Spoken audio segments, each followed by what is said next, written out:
It's my life. My life. Yeah. It's my story though. This is my story. Yeah. Real shit. Yeah. Real shit. From my perspective. From mine. Yeah. So I've been following this guy on Facebook for a while named Blizz. He's a local Baltimore rapper that his lifestyle seems crazy to me. My name is Nino. I'm a video producer. And this is his story. If you talking about the hood, you can't take it from us. No. We talking numbers when we talk about that dope game. The place go up, I bring a blizzard with the cocaine. You want that fire, come to Blizz, I got propane. You talking numbers, what's the price on the whole thing? He holler 26, I holler, I'll be right back. I call up Tessie, bring me 26 like that. Call cut to bring the cut to cut the whole pack. So like I said, I've been following this guy for a while, and I've been listening to his music. He has tattoos all over him. I mean, you would think that he's in a gang or something like that. But what really caught my eye was a story that I heard in 2013. So back in 2013, he was actually rapping at a venue that I've been to many times, the Cantina in Baltimore. Apparently, his wife Shelby stabbed someone to death, and Blizz went to prison as an accomplice.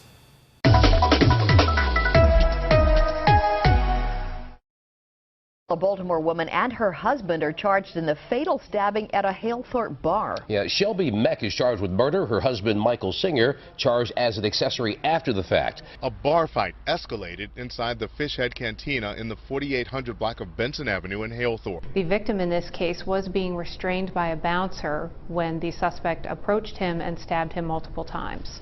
Police also arrested Meck's husband, 35-year-old Michael Singer. He's charged with accessory after the fact. After Ms. Meck was leaving the bar after the homicide, Mr. Singer became involved. He approached a security guard that was attempting to detain Ms. Meck and intervened so that she was able to escape. What really caught my eye out of that was that she's still in prison, he's out with a new girlfriend, and he's still putting out CDs. So we're going to go buy one of his CDs, we're going to meet him, and we're going to get all the information we can get. This guy's just so interesting to me. He's so incredibly interesting. I mean, I have to know his story.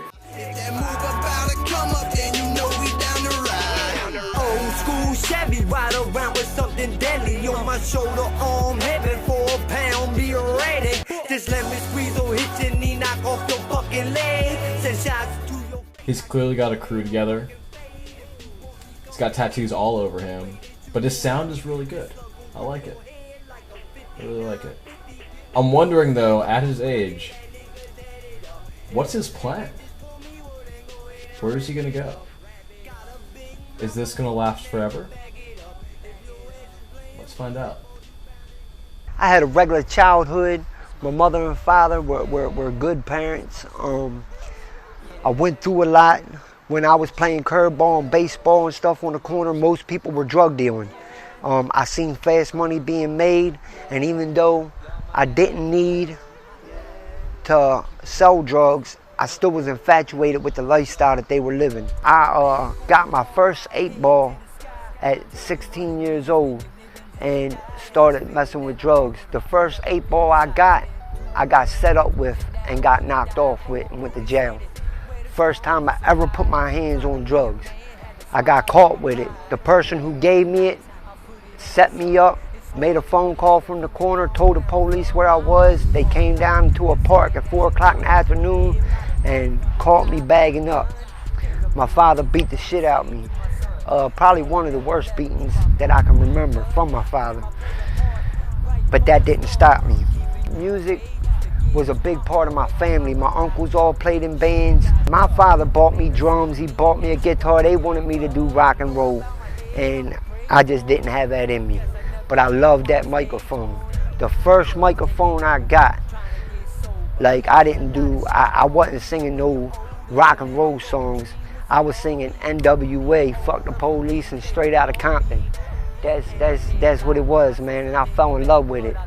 By the time 1995 came, I had been rapping for a minute, doing my own little thing, you know what I mean? And people started to know that that's what I love to do. I would go on the corner and just, let me hear something, bop, just give them a freestyle. I was smoking weed real heavy, and I was drinking real heavy. And after a while, I popped a Percocet, and that was the worst decision I probably ever made in my life, man. It started as fun. It started as just popping a couple perks, getting high, drinking a few beers and shit. And before I knew it, I needed a whole script. And, you know, after buying a script of perks every day, eating 35, 40 perks a day, I was introduced to heroin. And heroin was a whole different ball game. I slowly, gradually started to lose everything, but I didn't see it because I still sold drugs. I grew up on Heath and Clarkson for most of my years. I hustled here, I lived here, I had a good childhood here. I also hung out on Heath and Light Street. Heath Street was my spot. As y'all go through this, man, I'm gonna tell y'all a story about drugs, addiction, gangbanging. It's just basically a life of chaos and craziness, man. How it was then and how it is now. And the difference is where I started and where I'm at and how I got here. So I'm gonna tell y'all about a story from the streets to the studio, man. And I hope y'all can relate to it, and I hope it helps some of y'all out. When most people think about career criminals, they think of horrible childhoods, they think of bad backgrounds, growing up in a rough neighborhood. I want to find out where he came from, what his childhood was like, what his family was like. Especially in the Baltimore area with all the police issues that we have nowadays, I want to know where this really started. So later today, I'm going to get the chance to interview his mom, ask all the questions that I want, and hopefully I can find those answers. My name is Kathy Singer, and I'm Michael's mother. I guess when Mikey was about 16 was the first time he ever got busted. I guess when he was about 18, when me and his father had to put him away into a rehab, and we were told it was for Percocet addiction. Then the second trip, again, Percocet addiction, and then we found out that he had a heroin problem, which I never knew what heroin was. I'd never heard of it before. And then it was a 10-year addiction. When I was born into this house, I used to come out, hit this street with my rollerblades on, hockey gear down, go to that corner on Heath and Clarkson. That corner was, man, we played more sports on that corner than probably kids played at recs and parks. First time I met Chris Reinhardt, I can't really tell you the first time because Chris been on Hanover Street ever since I was a baby. So my first encounter with her, I can't really tell you. I can only tell you that she been here from the beginning. Heath Street, this alley right here, Chris Reinhardt, myself, everybody, we ran this alley 20 years, man.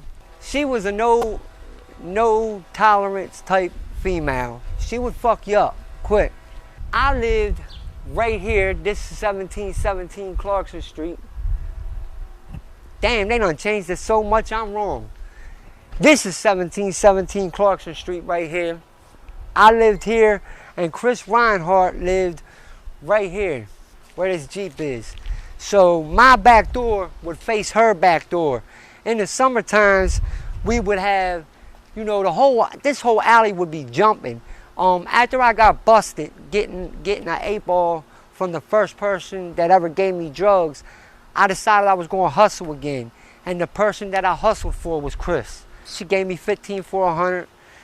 I took that, I flipped it, came back, got 30. Took that, flipped it, came back, got 45, and we just jammed. And it stayed like that for a while until I started really just doing my own thing. Anybody that knows me knows my name is Christine motherfucking Reinhardt.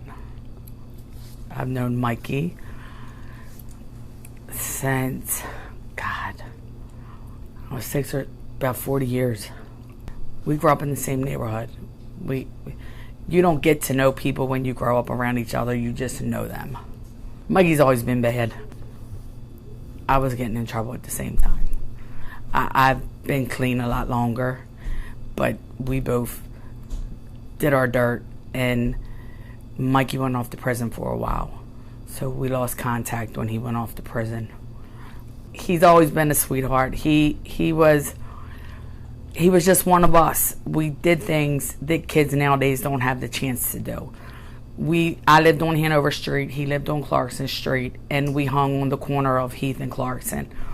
Kickball, red light, green light, just everything. We went down Swans Park and had parties and just regular kids growing up.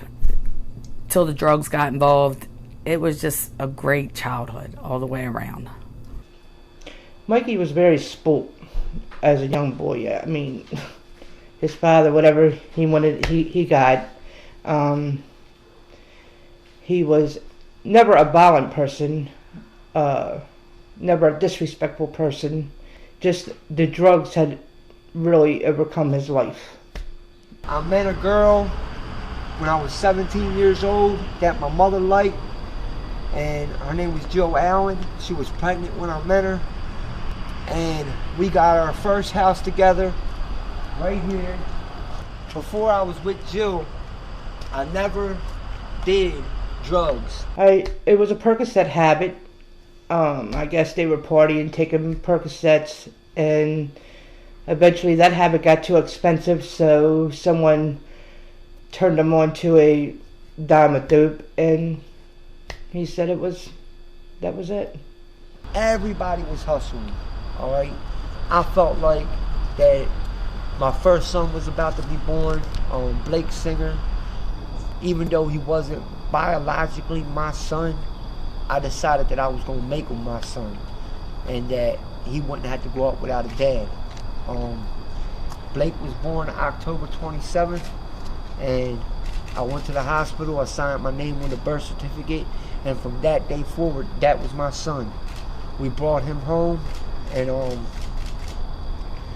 for some reason, I don't know why, but I felt like it was time to start selling drugs.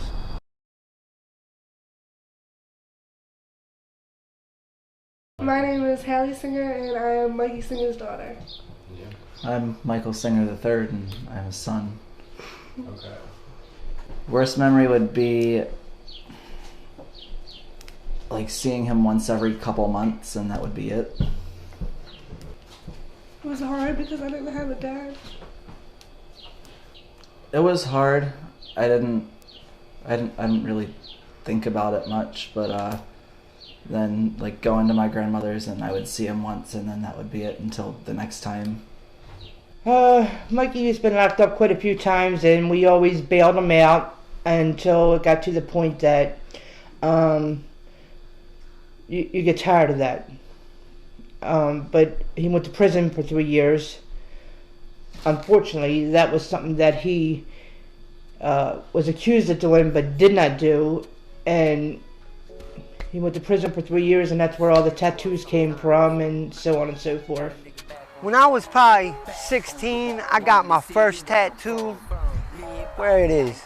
This crazy little dude right here, if y'all, for you old heads, Marvin the Martian.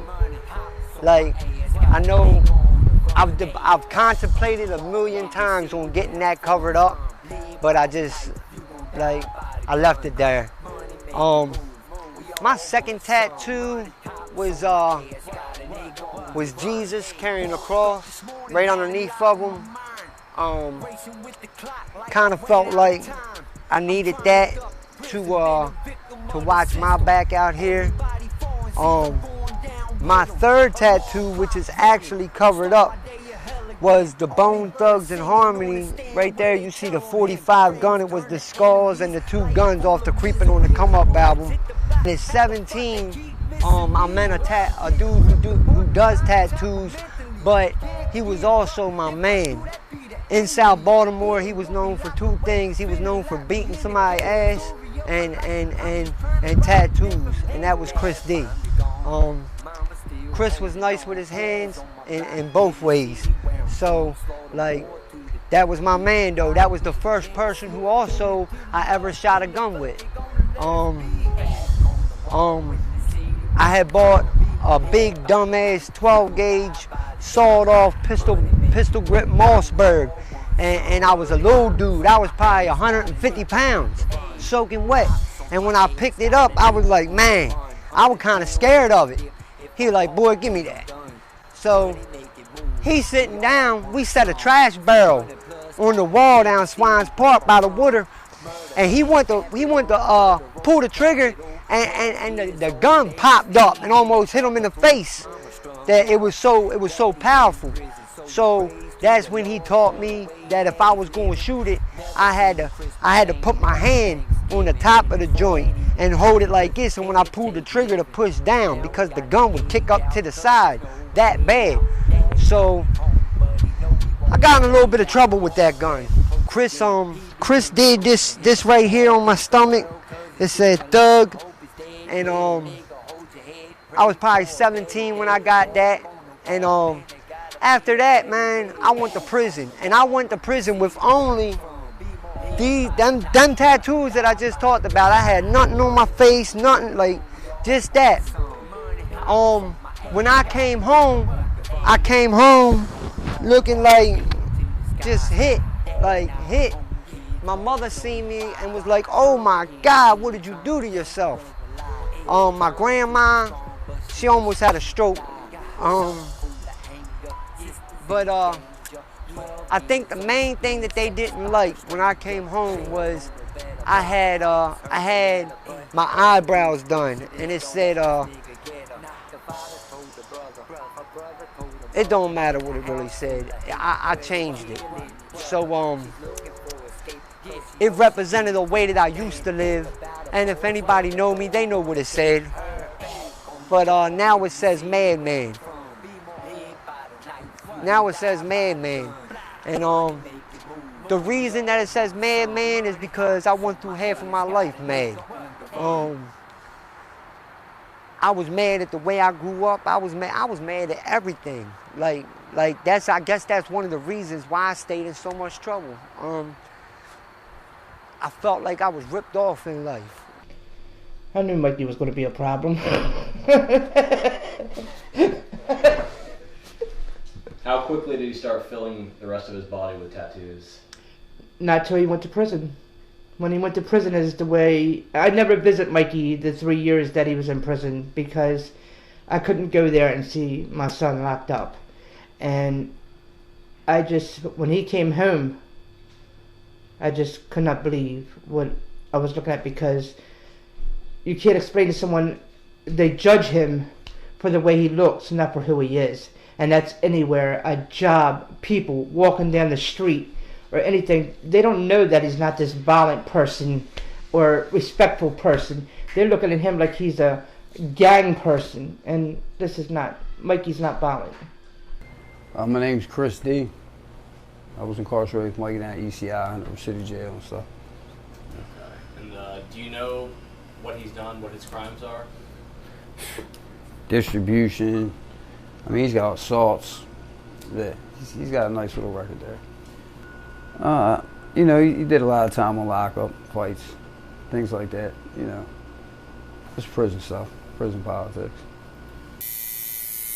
Right enough? You all right? Yeah, I'm cool. All right, I've been tattooing for 15 years, 18 years, around there. How many tattoos do you think you've put on Mikey? I put some big ones on him, of course, his stomach, probably 5 or 6, but they're big pieces, whatever. What was the first piece that you did on him? Thug. Was there any meaning behind that? Just the lifestyle, so yeah, there's a little bit of meaning behind that, right? Okay. Did you witness any violence from Mikey? Absolutely, I haven't had his back in anything, right? Sure. Yep. You know, street corner fights, sometimes things get a little more escalated than that or whatever, you know.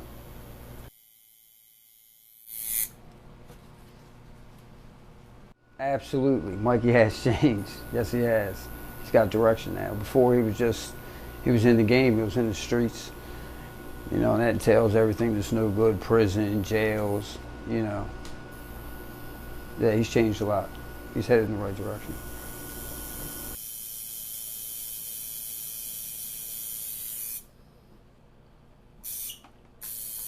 You know, I had, he had some control on his side of the jail, had some control on my side of the prison. ECI is a split prison.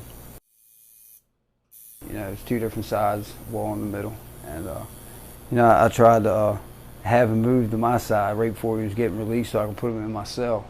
And they called over to that side and said, we're going to stick Mikey in the cell with Chris. He was like, nah, it's not happening. I'm getting ready to go home, man. You guys are doing some crazy stuff over there.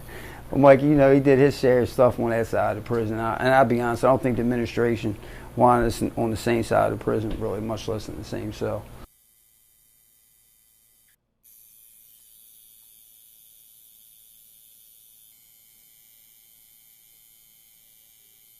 Back in the 80s, I moved to South Baltimore and met Mikey and his family. They're like my family. He's like a brother to me, you know. So I've always been close with Mike. Sisters, other brothers and stuff, mother and father. My criminal history, 35-page criminal history, over 40 assaults, shootings, gun charges. I faced 6 life sentences in one case before. Didn't do that. Judge said so. You know, but I played the streets hard too, and I came from another part of Baltimore where there was a lot of gunplay. And in South Baltimore, I was, you know, everything just sort of happening there, you know. So I was a drug addict for many years, on and off. Yes, I had, right. Cocaine, heroin, PCP, marijuana. You know, we got into real hard street drugs. Of course, you know, we sold drugs growing up and things like that. And sometimes that happens. You start using and end up using your own product and everything else. And, you know, he fell victim to that. I fell victim to it. Most of the hustlers usually end up falling victim to that, you know. Made a nice piece of change in the game, you know, spent it all, you know. Did you get the outline done already? I think he's getting a little bit older. Maybe the testosterone levels are dropping some, and he's taking a look at himself. You know, but he talks about his life. You know, he's not being something he's not. You know, and anybody that knows Michael will feel his music. You know, it's not just about hearing it. You know, you actually feel it, right? So, what is this place? This is the Maryland State Penitentiary. I've been a convict here. About 6 times I've been through here. I did a year and a half right here, top floor, which is the 5th floor, 3rd window over, which is cell 502. It was like gangland, first off. It's just as much shit going on in there than it is out here, man. Heroin, coke, weed. I got violent memories. I got fun memories. I got memories of pain. I got everything, man. I can't speak for everybody else. Everybody else has their own method on getting shit in jail. I had my little brother and a couple of his friends fill tennis balls up with tobacco and weed and buttes, and they would come down here in Eager Street and stand in the middle of the street right here. And I would be on a cell phone in my cell. I had a guy that I was cool with who did nighttime sanitation, and he would work the yard 2:30, 3 o'clock in the morning. So while everybody was sleeping, I'd be on my cell phone in my cell talking to my brother who was right here on his cell phone, and then talking to the guy in the yard on his cell phone, and I'd be like, yo, y'all ready? Yeah. All right, yo, it's coming over the wall. All right, I'm ready. All right, Eddie, throw that shit. And he launched 6 or 7 tennis balls over the roof of the whole damn jail. And the dude in the yard would start picking them up, and he'd hide them. And then when his shift was over, he'd come up to my cell and hand me the 6 or 7 tennis balls. and I'd crack them open to see which one had what in it, and I'd give him a tennis ball filled with tobacco for bringing it in. And off of that, off of them 5 tennis balls, 6 tennis balls, I probably made about $1,500, $2,000 off each trip that they brought down here. This is a place where you come to pay your family's rent and get back on your feet, because that's how much money comes through this bitch. Yet the prison was in horrible condition itself. My worst time that I can remember being in here, it was January. It was snowing, and we had to shower in the yard in a tent because the plumbing didn't work.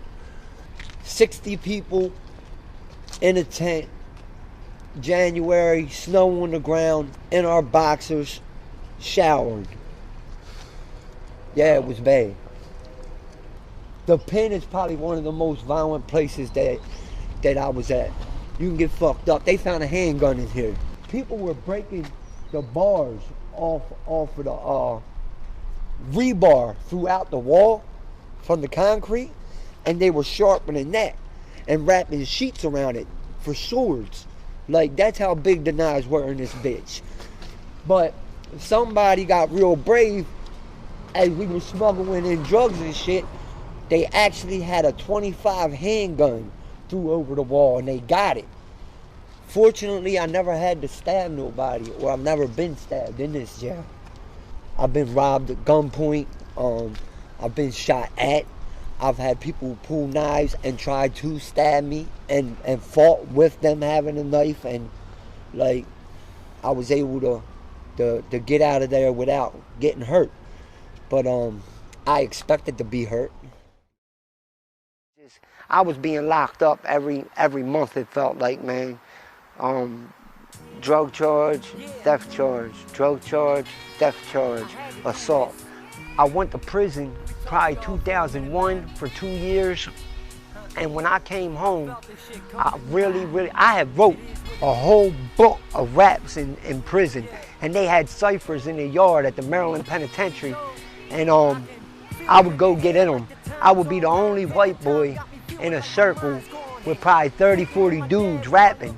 I grew a lot of respect out there, and they knew I was a problem. I'd get in there and get at them, bop, bop, bop, bop, bop. And that's when I really knew for myself, from the reaction that I was getting off of people, that I really had a talent, and that other people was feeling what I was rapping about. Trying to swim, everything's a challenge to knock you off balance. Damn. The world's filled with hate when they know you got talent. Blizz. I avoid haters with my head up. You gotta fight back when you're fed up. I am fed up. The block gets hot, you get wet up. Blah. Best friends plot, you get set up. Damn. Fighting for the night, for a new day. So I decided that when I got home, I would stop doing the drug thing so much and try to really give it to the music. When I got home, my plans failed. Right back to drug dealing. I was clean though, and that lasted a little while. Then the cycle repeated itself, and it repeated itself, and it repeated itself. It seemed like I was home a year, locked up 2 years. Come home a year, locked up 3 years. That was my revolving door until 2010. 2010, in the Maryland Penitentiary for my 6th time, probably my 6th time there, I met a dude they call Sane, Timothy Orm. He was doing the same things I was doing, and we had talked about coming home and putting a CD together. And at the same time, he was friends with a dude that was hot in Brooklyn named Test Me. So when I come home, I never seen Timmy, but we had these plans. Well, one day, coming across Patapsco Avenue, he seen me and flagged me down, and he threw me a CD that he had just did at Test Me Studio. So I was like, all right, what's up? You trying to do this or what? He was like, you still got all your music? Yeah. All right, cool, bet. We go there, we do a song. That was off the No BS album, Jails, Institutions, and Death. First song we did was Slaughtermore. And we did that, man. And that song turned into 21 more songs. That was my first CD that I had did with Test Me, and we shot a video called Let's Talk. You know the kid a veteran, smoking on that medicine. Who you think you're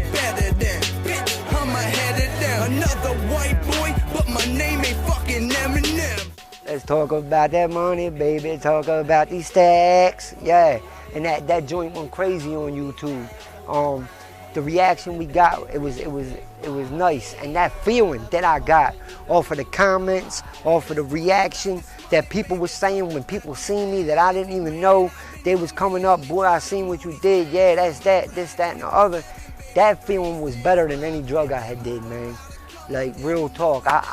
I wanted people to look at me as that person. I ain't care about the drug dealing or using drugs or none of that no more. Like, it became real that people was looking at me and listening to what I was saying.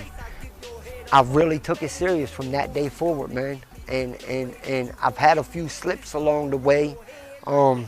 It's been rough. If the package is for me, well then go ahead and wrap it up.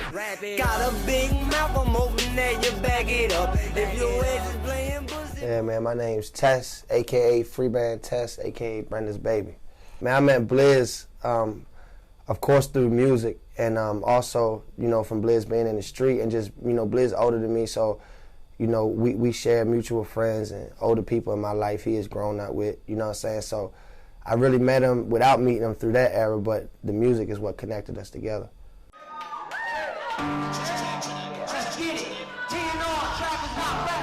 We've done shows, concerts, music videos, studio sessions. I featured on songs of his, he's featured on songs of mine. A lot of his projects, a lot of his recent projects, and if you take back about 4 years. We talking about that money, or we talking about these packs? Yeah, we talking about that work that you hitting off and bringing back. I need my bread on delivery. Give a fuck about who ain't. From today, I know I've been a part of any project he's released musically. Music definitely is growing. I believe any artist that stays consistent with anything they're doing, especially music, because that's what I do, you're going to grow. But I mean, he's growing in many ways, just as a person. I mean, when I first met him, you know, this is a guy that, like, you know what I'm saying, people scared to come up and talk to just because of how his appearance is, you know what I'm saying? So, like, just to see how he dictates situations and used to just fly off the hinges when shit, you know, make him mad and stuff like that, and not make the best decision. I watched him just turn these things around and, you know, really challenge himself and say, you know what I mean, I got to do better, you know what I'm saying? Because a part of being successful is being able to be what we like to call free, you know, not locked up, you know what I'm saying? So in order for him to even pursue music, he had to make changes. So I definitely noticed a lot of that, you know what I mean? Get that money, baby, that's what my niggas do. Flip a 1.5 till a 62. Flip a 62 into a quarter pound of loud. If we don't move it, fuck it, then the guns is coming out. I'ma go get it, get the money. I'ma go get it, get the money. Do my thing on the block and you can't take it from me. Now I'ma go get it, watch me go and get that money. Watch me go and get that money, shorty, I'ma go get her. E's Cool was from East Baltimore.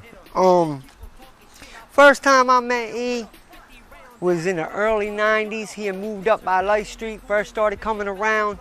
I ain't know what to think of E at first. First off, this was in a time where like neighborhoods were separated by race, really, man. If you was white, you knew not to go past Cross Street. That was the bottom. You knew not to go over Cherry Hill. If you was black, you knew not to come down to Heath Street, Light Street, and things like that. Like, they just beefed, man. And I can't tell you today what that beef was about. I just know that we inherited. We inherited that from our family, from our fathers and uncles. It always had been there. E's Cool, like, he came and he ain't give a fuck about none of that shit. Like he came and he had beef when he came here. He did, he had beef. And he stuck it out and he fought. And today, like, you see where E at. Even back then, E loved music. That's how I connected with E. It wasn't through drugs, it wasn't through none of that stuff, man. It was E loved music. One day we was down at Friendship Bar and they were playing beats and we started freestyling and in a little cypher in the bar. And that day, I think, brought me and E real close. I've been my man ever since, man. Today, I can say that E is one of my best friends. We've always talked through anything that we've had, man. That's my man, and I love him. He rides for me, I ride for him. Simple as that.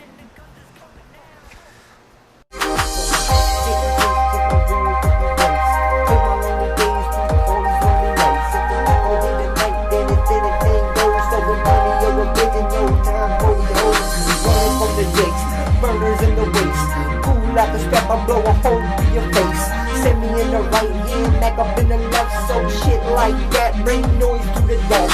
Rose on your chest, looking in the sky, have your mama on her knees, going why, Lord, why? The boy was a rat, man, he ate cheese. When the feds hit the spot, they got 200 G's. Soon as I see him, had to buckle his knees. The boy ratted out a whole thick of LGs. I'm home by myself, die all alone. Word to the wise, get the fuck up out my zone. Who else can do it better than the boy right here? From the street to the track to your jail's top tier. I'm back on the block, everything ain't gravy. Calicos and Glock, shoot your friends, kiss my baby. Southside nigga, come on and stand up. I'm on the block, I'm getting got, I'm weighing my brains up. 45 bats, they in a sedan truck. 45 gats, I can lay your man up. Y'all don't wanna beat, you better keep your man tough. Shit jump off when I raise my man up, stand up, duck, take the hands up, man walk, load up, case closed, slam shut. That was nice. That was nice. Yeah, I got this. So you like the way this beat's going? Yeah, hell yeah.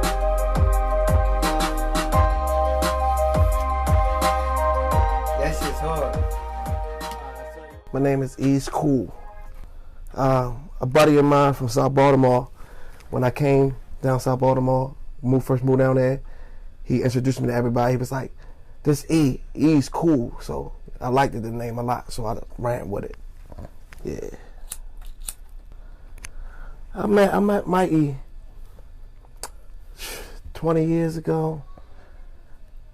Actually, I met him through like people really didn't like me in South Baltimore, and he came up to me one day and he was like, "Yo, your name E?" And I was like, "Yeah." He was like, "Oh, wow, I've been hearing a lot about you," and he just walked away. And I was like, that was kind of crazy though. But you know, he must have heard that everybody didn't like me, not personally him, but just a couple guys around there that we mutually know now. That's cool now. They didn't really like me, so he heard about that. And he was like, "You E? I heard about you," and then walked away. But after a while, we got cool. I seen him at the bar one day. We put on a beat. We just started freestyling. I realized how nice he was. You know what I mean? So that's how we really, yeah. So you work with him on music then? Everything. We do a lot. 80% of the music we do right here. Right here. That I do with him anyway, right here. You know what I mean? What would you say your favorite track is that you recorded with him? That I recorded with him? Sure Thing. Fucking up your health like a can of polyurethane. I'm having visions, getting money, slinging more cane. Took a brick, broke it down, and then more cane. Sure Thing. Song called Sure Thing we did. Is there a reason why that's your favorite? It's my favorite because he liked it. He told me, and Blizz been doing it for so long that I look up to him as rapping. So I'll be like, when he tell me something nice that I did, because I'm really not, I don't consider myself as a rapper. So when he tell me I did good and be like, "Yo, you did that," I'll be like, "Yeah." You know what I mean? Like, "Yeah, my man said I did that. How would you say he acts in the studio? Turned up. Crunk. Throw the beat on, get right into it, just go in. I like that, boy, that's hard. Oh, put me on. No paper sometimes, no pen, just straight go in sometimes. But, yeah, that's how you get it. Crunk, turned up. Right now, he rap about a lot of deep stuff.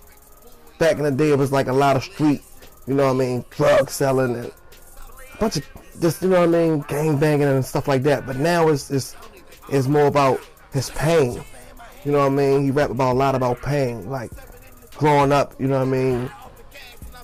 Just going through a lot, you know what I'm saying? So that's how it's like different to me, because he used to rap on some just street and crunk drug stuff. Now it's just like about family, you know what I mean? Stuff that make you cry for real. you be like, damn, that's deep as a motherfucker. You know what I mean? Like, you know I'ma make it flip, baby. You know I'ma drive the streets crazy. Get up off your ass, don't be lazy. Cause money, money, money, that's what made me. Flip a quarter to a half, now I'm trying to see a brick. Watching out for hating ass niggas, cause they like to snitch. And I ain't going loud on the track like a nigga rich.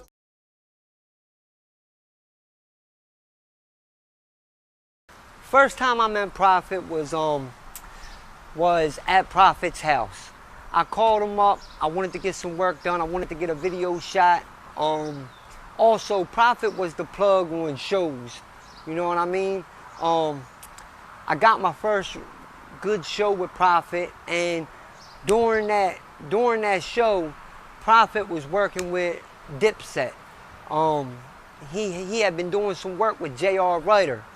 J.R. Ryder was scheduled to be on the show that I was on that night. So Prophet asked me, how would you like to do a song with J.R. Ryder? And I was like, damn, like, yeah, that would be dope, because I listened to Dipset growing up. You know what time it is, nigga. Turn up time, B.I. Go get 'em. Talk my shit, man. Look, I spit it for my niggas who live it and get it. Every digit, nigga, business. I did the song with him. The next morning, I get a phone call from J.R. Ryder. He was at the gun range, and he asked me, could I get him some weed? So I grabbed some weed and took it out to him, and we swapped numbers and talked for a little bit and politic. Next thing I know, I'm headed up New York to Times Square at Quad Studios, where Tupac got shot. And I'm recording in the same room that Biggie Smalls recorded in. So, like, when I stepped in there, it's like I just felt a sense of history, man. The plaque, all the gold, DMX, Mary J. Blige, Bad Boy, all them people have been recording in the same place I was recording at. Like, it just made me feel like I was where I was supposed to be. That I was on the right path, you know what I mean? It also made me feel like a different sense of like professional. It wasn't like the basement or the corner no more, man. Like, and since that day, Prophet has put me with Jim Jones, Jadakiss, Styles P, D Block. Prophet has put me with Terror Squad, Money Man, Mighty Thor, Graf, Corey Guns from Young Money. I've worked with a lot of people, man, and I owe it to Prophet was the plug. Like, they knew him and he knew me, and he would always put us together. If I could say one thing about Prophet, it would be authentic. That's the word I would use, authentic. He's an authentic dude. His word is his bond. He's loyal, and he ain't got no shady shit with him. Everybody, this rap thing is a hustle. It's how people like us eat. So you can't knock him for trying to get a couple of hours out of what he's doing, but he'll never fuck you over. Name's Prophet. I got that name from fucking grinding, having nothing. Growing up, I fucking walked everywhere. I had no fucking car, no TV, no fucking computers. We just had a cassette tape player. I'd be in school selling fucking candy bars, the fucking sodas, the pawning people shit with my boy's grandma since I was little. Like, that's how I got the nickname growing up in Highlandtown, for real. I've worked with so many people. Scarface, Jadakiss, Styles P, Mobb Deep, Corey Guns, Fat Trell, fucking Saigon, Chris Rivers, Pun Sun, Dipset. We was up in the studio with Jim Jones together, me and Blizz. Me and Blizz got a record with Styles P. Me and Blizz got a whole bunch of different shit with people all over the coast, for real. I'm trying to heat up the world, cause it's cold in it. Walked till I found my path, then I rode in it. I'm grinding from sundown to the sun out. Bills due, fridge need food, I need a come up. And all these brand new fake friends trying to get the run up. And I ain't gonna let them, we ready, just let them run up. Run up and we score blocks, heads going like car tops, guns pop like car locks, seen a lot of hard stops. They make music from block, hitting yard on the box, looking out for the knock, cause the cops, they will Grew up run the up. mad fight and moms always slept on the couch. Pops just got bad news at the docs, know he be stressing out. Had 2 heart attacks already. I got started in this music shit since high school. I just always been doing this shit, man, chasing my own dream and grinding it out. You're supposed to love what you do. If you love what you do, then you're never working. So that's pretty much why. I'll never do anything else for a living either. I got degrees, multiple awards, all kinds of shit in music, all self-made. I met Blizz almost a fucking decade ago. Through a lot of different mutual parties and a lot of different mutual respected people, but Blizz always stood out and was distinct. It's hard to find somebody like Blizz in a fucked up city like this. There's not too many genuine folk. There's a lot of people that are there for you when it benefits them, but Blizz is one of those people that always have your back regardless of who it benefits or what it's there for. No ulterior motives, you know what I mean? A lot of cats that I know think highly of Blizz as far as in my camp, as far as immediately, my homeboys, we got nothing but love and respect for Blizz because he shows that mutual love and respect. We've been in a lot of scenarios outside of music on some real life shit where Blizz have our back, you know what I mean, despite any type of circumstance or any type of outcome. Yeah, I'll make it hard to breathe that why these niggas in the dirt. Got that work, make it move out my way. I'm in my groove, I'm on my way up to the top. Feeling like I cannot lose. Something let out on my ooze. Play y'all niggas like some fools. Y'all faking junkie juice. What y'all niggas trying to do? Black action max, got taps on a nigga phone. 4 pound to your dome. One black, the other chrome. The handle with it's all good. The other looking ivory. Both of them claps, so who the fuck wanna try me? I've been on the road to death, feeling like there's nothing left. All the stress up on my chest, my mama wanting me to rest, so she throw a kid a vest, cause she know my life a mess. Traded in her baby 9 to give her baby boy the tech. I can see them pearly gates, looking like them pearls are fake. Everything you thought was great, you finding out they finally ain't. Calm down and cool your head, if I'd have pulled you the blade. Trying to learn a bull instead, but all that cool and bull is dead. Live my life to the fullest, son, cock it back and pull it done. Please come, the niggas run, I know just where you're coming from. Walking with my hard hat, metal like a car jack. Watching who you pop at, you gangsters are all rat, now breathe.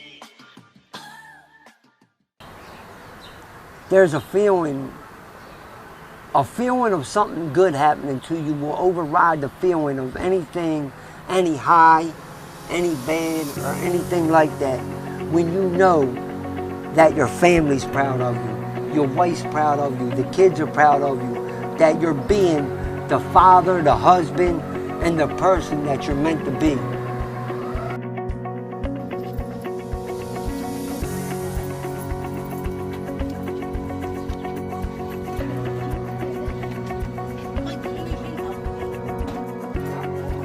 When I think about 2017 and the half of 2018 that done passed, I think of change. I think of success. I think of family, I think of love, and I think of God. And I've never had none of that before. So my life today compared to then, where I'm at now is I'm at peace. That's where I'm at. I'm not a dope dealer. I'm not from the street no more. I'm from a family that loves me, and I love them. I love Jesus, and I know He loves me. I'm here today because of Him. I'm a member of Lighthouse Church. I was baptized there about 6-7 months ago. The experience of that day, I felt like the weight of the world was lifted off my shoulders. I was happy coming up out that water. I know that Jesus forgave my sins that day. And anything that I've done to anybody that may have hurt them or hurt somebody or affected their life in any type of way, I'd like to take this time to tell them that I'm sorry. Can't take anything back that I've done, but I can tell you that I wish I would have made different choices. And if I had the chance to do it again, I would do things different. A long time ago, I would see him once. He didn't really seem like my dad, but now he loves me, he cares about me, and he'll do whatever for me. it's a lot different.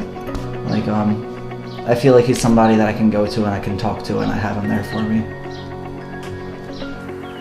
We can't take things back. We can only change who we are today. And that's what I'm trying to do. I'm trying to be a better person today than I was yesterday. I think Tiff was a really big part in him being better, and I think she's really good for him.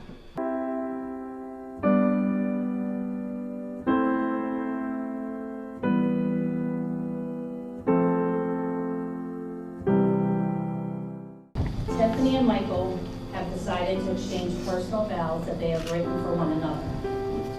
Tiffany's going to go first.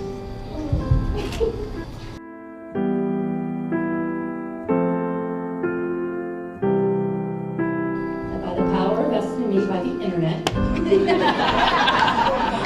now pronounce you husband and wife and you kiss the bride.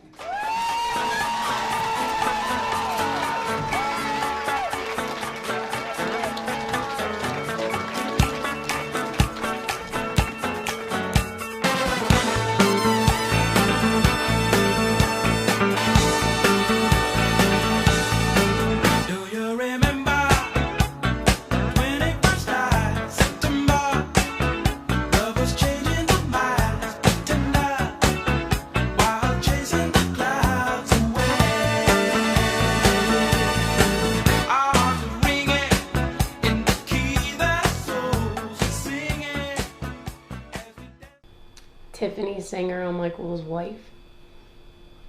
I first met Mikey when we were, I guess you could consider it elementary school because it was 5th grade. He was my first boyfriend. I was his first girlfriend. So that's how we met, and we kind of known each other our whole life, but we fell apart because we went different ways as far as friends, school, neighborhoods, that type of thing. I would see him sometimes randomly. We would always make sure that we talked to each other, even if it was for a few seconds.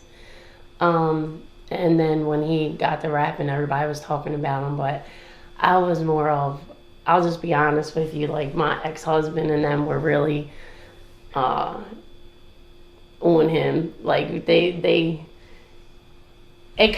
I like Mikey because I've known Mikey since we were young, and we have our own type of relationship between me and him. So when everybody else was jumping all over Mikey Singer because of the rap scene, I didn't even listen to one song. Like, I didn't. I'll be honest with you. I had not heard any of his music until I think it might have been my kids put one of his songs on in the car once. And that was the only song that I had ever heard when they were coming from their fathers, until Mikey actually played his music for me. So I didn't even listen to it. I kind of had like a chip on my shoulder, like, everybody, can y'all get off his, you know? Like, that's not just what he's all about. Where were y'all at before? Now everybody knows who he is. I happened to one day look at Mikey's Facebook page, or actually it was a post that he posted. He was in my news feed. We didn't even realize how long we were friends on Facebook. I don't even remember who sent friend requests or whatever, but apparently it's been a while. And he said that he was trying to get to a meeting and he didn't have a ride. And I'm guessing he was probably having a hard time or whatever. So I reached out to him because I was already doing this for other people. Why wouldn't I do it for him? So, and plus I was kind of like, there was some people that were around him that were around him for the wrong reasons. Like, if you're there to try to pick somebody up, why are you doing them dirty? So I contacted him on Facebook, told him I would ride him, and at that time I was talking to somebody in the first meeting that we went to, and Mikey was kind of there with other people that we went to the meeting with, and we also went to a meeting for a friend of ours who's been in long time recovery. It was like a special meeting for him. He was a speaker, that's why we went. And I think like after that we just kept on talking like as friends and like encouraging each other. And I was going through a hard time with my breakup. He was going through a hard time with his everything. No matter what, if it's a good thing, a bad thing, whatever it is, he's got us, and he's got my kids and his kids, and it don't matter. Nothing matters. It is what it is. He's a good dad and he's a good husband. I never came home from prison with the intentions on ever using drugs again.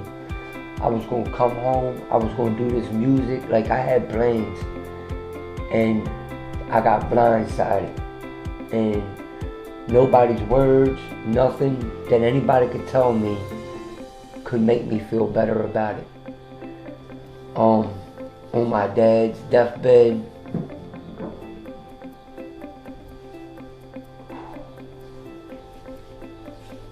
he asked me to make him a promise that I would fight for my son, change my life, and never use drugs again, and be there for my family and stuff. And that was the hardest promise that I ever had to make, because that was a promise that was going to have to be real. That was one that I couldn't break, because it was the promise to him as he was leaving here. So making that promise, it was hard. And after I made it, I hated that I couldn't get high. I couldn't do the things that took my pain away. The things that I was used to doing, like I couldn't, because all the times that he couldn't see me, that I was able to hide from him when he didn't know what I was doing, he would be able to see me now. And I didn't want him to look down on me and see that about me. So I ain't know how to deal with none of that shit, man. I felt like exploding. I did. And in order to keep that promise, the days were like, every day was a struggle, and I felt like I was going to lose it. I wasn't going to be able to do it in South Baltimore. So we've been following Mikey around for about a little over a year now, and I really have to say it's been quite the experience. When I first went into this, I didn't know Mikey. I knew Blizz, the ex-druggie, convict, gang member, pretty much all the bad things that you could think about. And now I not only know the new Blizz, but I know Mikey the family man. The man that went from the streets to the studio. The man that went from guns to gangs to violence to God. And it's surprising. You really learn not to judge a book by its cover. Because when I first met him, it was just a giant tattooed book, and now I consider him to be family. Growing up in Baltimore, especially southern Baltimore when he was younger, wasn't an easy thing. There were a lot of drugs in the street, everybody was doing them or selling them. There were robberies right around the corner from where he grew up daily, and getting out of that lifestyle really isn't easy. So I really applaud Mikey, I really do. To be able to go from a life of drugs and gangs to meeting somebody that he loves enough that he wants to settle down, he wants to change who he is, what he does, and basically become a new man. It's incredibly impressive, and it takes a lot for someone to do that. So I applaud him. You really don't meet a lot of people like him. Like I said, when I first met him, I was kind of scared shitless. And now I feel like if I ever really needed to talk to someone, I could literally go to him. And that's hard to find. And I know for a fact that his family struggles with judgment every day. People have heard the past, people have heard about what happened at the cantina, but people only know Blizz. They either know Blizz the rapper, or they know Michael Singer from the news article. They don't know the man who fell in love with Tiff, who fought for his child, who will do whatever it takes to keep his family in good shape. Nobody knows that. So that was really the reason why I wanted to do this. I wanted to see if it's true, if he could actually go from bad to good. And he did it. He absolutely did it. Hey girl, I see you, girl. talk to you for a minute though. Yeah. I can feel the pain today in you. I just wanna know what can I do. I'm seeing everything you're going through when everybody else ain't got a clue. Yeah, I can feel that pain today in you. I just wanna know what can I do. I'm seeing everything you're going through when everybody else ain't got a clue. I see it when I'm looking in your eyes. Girl, tell me what you really feel inside. You ain't gotta be afraid to cry. I can see that it's eating you alive, yeah. Girl, tell me what is really on your mind. True love is so really hard to find. If they can't see I love you, well they're blind. If your love was a prison, I'd do time, yeah. I just wanna take away your pain. I just wanna give you my last name. You know I'm real when you don't play no games. I'm just hoping that you want it all the same. Girl, love the way the smile, the way you dress. It's that look that you make that takes my breath. If you decide to leave, I'll be a mess. I just wanna give my all and nothing less. I can feel the pain today in you. I just wanna know what can I do. I'm seeing everything you're going through when everybody else ain't got a clue. Yeah, I can feel that pain today in you. I just wanna know what can I do. I'm seeing everything you're going through when everybody else ain't got a clue. I see it when I'm looking in your eyes. Girl, tell me what you really feel inside. You ain't gotta be afraid to cry. I can see that it's eating you alive, yeah. Problems gonna come and they gon' go, but I'ma always be there, that's for sure. Girl, there's one thing you need to know. It's some things you can't help, so let them go, yeah. I'ma honor you and put you first. And even though it's bad, it could be worse. I just want you to know your worth. I just wanna take away your hurt, girl. Put it all on me and you'll be fine. I'ma take your pain and make it mine. So when you're feeling down, remember this. Girl, there's one thing you're gonna miss. I can feel the pain today in you. I just wanna know what can I do.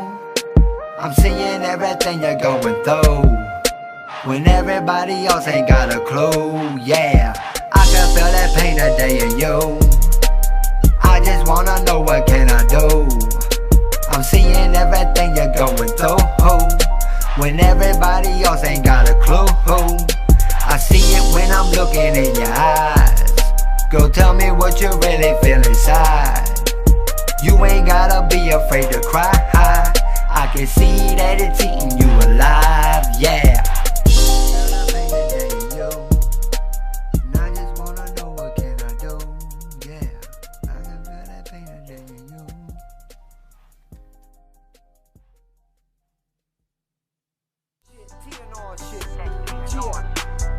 Let's rock. Easy cool, what it is. What it is.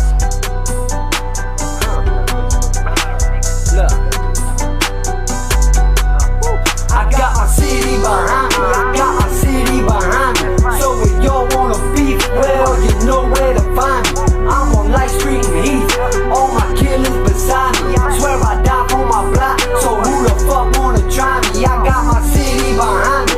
Got my city behind me. So if y'all wanna beef, well, you know where to find me. I'm on Light Street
Money's all out of pocket, body more murder last.